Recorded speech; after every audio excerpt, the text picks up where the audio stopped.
donc j'ai pris connaissance d'un documentaire de la BBC produit en 1979 qui montre le très connu, un des artistes américains, des peintres américains sans doute les plus connus aujourd'hui, qui s'appelle Ed Ruscha. Et on voit donc Ed Ruscha travailler dans son studio qui était à l'époque à Venice, à Los Angeles, euh, sur un objet assez inhabituel pour son travail, parce qu'il est d'abord connu pour sa peinture et ses livres.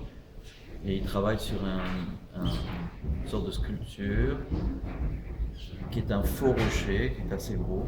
Alors en fait, le film montre une chose même encore plus étonnante. Il montre Ed Ruscha allant dans le désert, soulevant un énorme rocher qui visiblement n'est pas un vrai rocher parce qu'il serait beaucoup trop lourd.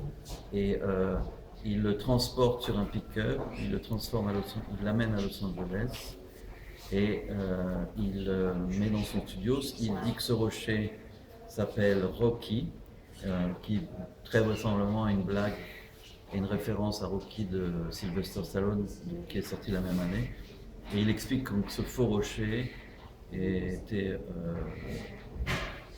abîmé et mangé par les bêtes dans le désert et que donc il le récupère, il fait un casque, il en fait un deuxième en résine cette fois plus solide qu'il appelle Rocky 2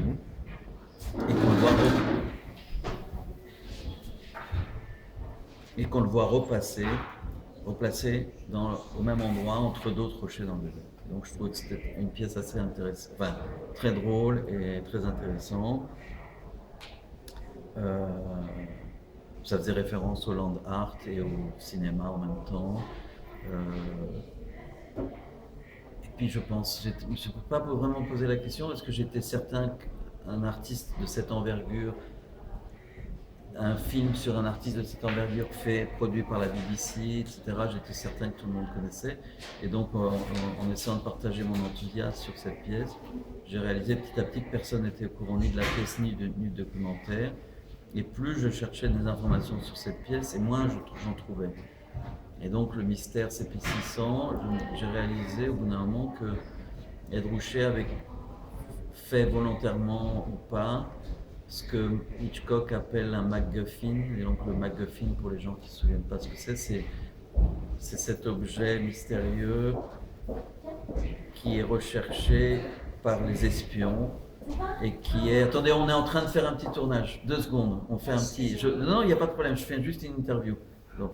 Et donc, ça m'a semblé très proche de ce que Hitchcock appelait un MacGuffin, qui est donc cet objet mystérieux que tous les épions essayent de retrouver. Hitchcock décrit ça comme étant une mallette contenant des documents secrets, un plan d'avion, de sous-marin, etc. Et l'intérêt du MacGuffin, c'est qu'on se fout en réalité royalement de ce que c'est.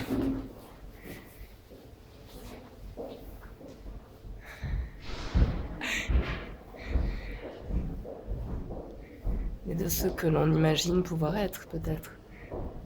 On se fout royalement de ce que le spectateur se fout royalement de ce qu'est le MacGuffin. Le MacGuffin n'est là que pour donner une raison au personnage du film de se déplacer, d'agir et d'avancer l'histoire.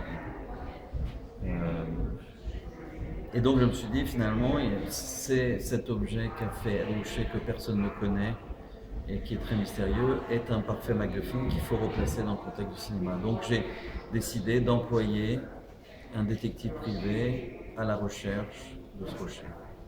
Ah, c'est excellent. Merci. Il y a une partie ludique.